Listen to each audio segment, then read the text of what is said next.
Nationalité, identité. Je pense. Je vais vous donner un exemple simple. Allez-y. Chez nous, à Bokanda, depuis qu'on mène des actions d'ordre communautaire, on a un slogan. Bokanda, c'est chez nous. Jusque-là, ça ne posait aucun problème. Aucun problème. Mais aujourd'hui, à la veille des élections, de nombreuses personnes commencent à dire, mais Bokanda, c'est chez nous. Ça veut dire quoi? Donc, les autres ne sont pas... Chez eux. Jusque-là, ça ne posait aucun problème. Ce sont des politiciens qui instrumentalisent là. Nous, c'était juste un slogan pour dire que nous sommes fiers d'être de cette communauté. Nous sommes... voilà, rien d'autre derrière. En réalité, l'ivoirité est l'âme fatale de nombreux Ivoiriens. Djibrosso, il en a parlé tout à l'heure. Moi, c'est une localité que je connais avec ses 13 villages. Djibrosso, qui est donc le chef de sous-préfecture, Madji, Moyako et tout ça, je connais très bien. Il y a effectivement des campements baoulés, 7 à 8, qui ne sont pas assez gros, mais je vous assure, le jour où un natif de ces campements voudra être député là-bas, on va lui répéter la même chose. Va chez toi. Ça va se dire. Parce que l'ivoirité est l'âme fatale de nombreux Ivoiriens sur le plan politique. Voyez, allez au dîner, on a ce qu'on appelle les Sidinani, les quatre grandes familles fondatrices du village, du département. Ali en sait quelque chose. Voilà. Euh, Si vous êtes Touré, mais Touré venant du Mali, le jour où vous voudrez vous présenter, on va vous dire attention. Il y a Touré et Touré. Il y a eu des cas comme ça au dîner. Donc, c'est l'âme fatale. Pourquoi? Parce que en Côte d'Ivoire, il y a quatre sortes de personnes qui gravitent autour de l'ivoirité. Il y a les ivoiritaires, ceux qui vous disent euh, droit dans les yeux, va chez toi. Pendant un moment de colère, et tu vas ajouter tout de suite, non, non, c'est pas injure. Si, c'est une injure. Parce que sinon, tu l'aurais dit à des moments sereins. Mais c'est pendant les moments de colère, de palabres, qu'il te rétorque, va chez toi. Ce genre d'individus ne savent rien de ce qu'est un État, une nation, une identité culturelle, une identité nationale. Un Ivoirien est libre de se présenter où il veut en Côte d'Ivoire. Deuxième catégorie, il y a donc ce que moi j'appelle les ivoiriphobes.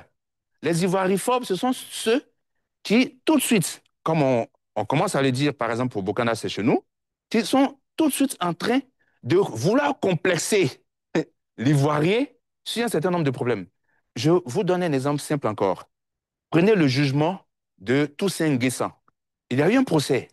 De nombreux Ivoiriens ne le savent pas. Il y a eu un procès en décembre 2024. L'un des procès les plus équitables. 5 personnes ont été condamnées, dont deux Maliens, deux jeunes Maliens. Mais à part Ivoire Hebdo, vous ne trouverez aucun journal, aucun, qui va relever la nationalité de ces deux jeunes Maliens. Mais les médias du monde entier ne se gênent pas de dire un Ivoirien a tué quelqu'un au Canada, un Ivoirien est chef de gang à Marseille. Voyez, parce que les Ivoiriphobes ont réussi à mettre dans l'esprit de nombreux Ivoiriens qu'en réalité, ce que vous êtes en train de faire, relever juste la nationalité de quelqu'un, c'est de l'ivoirité. Non, ça n'est pas de l'ivoirité, c'est un fait. Maintenant, il y a ceux que j'appelle les ivoirophobes. Eux, ils peuvent vivre en Côte d'Ivoire ou non, et puis ils n'aiment pas les Ivoiriens, tout simplement. On le constate aujourd'hui avec la tendance AES et tout cela, on le constate. Et puis, les ivoirophobes, ceux qui vivent en Côte d'Ivoire ou non, qui aiment l'identité ivoirienne, qui aiment la culture ivoirienne et tout cela. Donc, oui, euh, il y a une instrumentalisation des deux côtés, de ceux qui ont inventé l'ivoirité, qui ont eu un glissement sur le plan politique, et puis il y a une instrumentalisation aussi de ceux qui ont passé le temps à pourfendre le concept. Moi, personnellement, en 2020, à sa demande, le président Henri Konan Bédié a cherché à me rencontrer. À sa demande. Je lui ai dit, vous avez tenu des propos concernant les Maliens, je n'ai pas aimé. Et parce que c'était la première fois où j'ai évoqué le problème avec lui, ceux qui me connaissent, ils savent, quand je rencontre les personnalités, tout ce que je leur reproche, je le dis en même temps. Je dis, mais l'ivoirité, ça n'était pas bon. Et il a dit, on a laissé tomber ce concept. Il a dit, il me l'a dit. Parce qu'il a eu conscience que, et si vous voyez bien le président Henri Konan Bédié, ne faisait plus référence à l'ivoirité dans son langage public.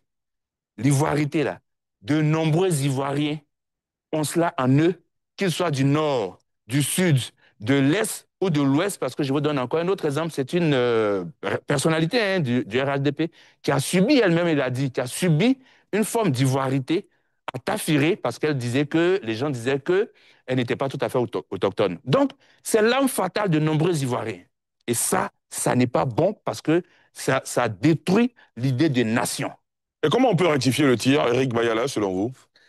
Ouais, moi, je l'ai dit, hein, je pense que la notion de nationalité, de catégorisation des Ivoiriens, c'est vrai, beaucoup de concepts ont été évoqués, mais essentiellement, ce sont les politiques qui ont vraiment pourri le landerneau en ce qui concerne cette notion. Parce que, souvenez-vous que à la période Houphouët, il y avait cette possibilité quand il y avait les affectations en sixième, où les gens du Nord cherchaient des tuteurs un peu partout au Nord, et ceux du Nord aussi en cherchaient un peu partout dans toute la Côte d'Ivoire, mais il n'y avait juste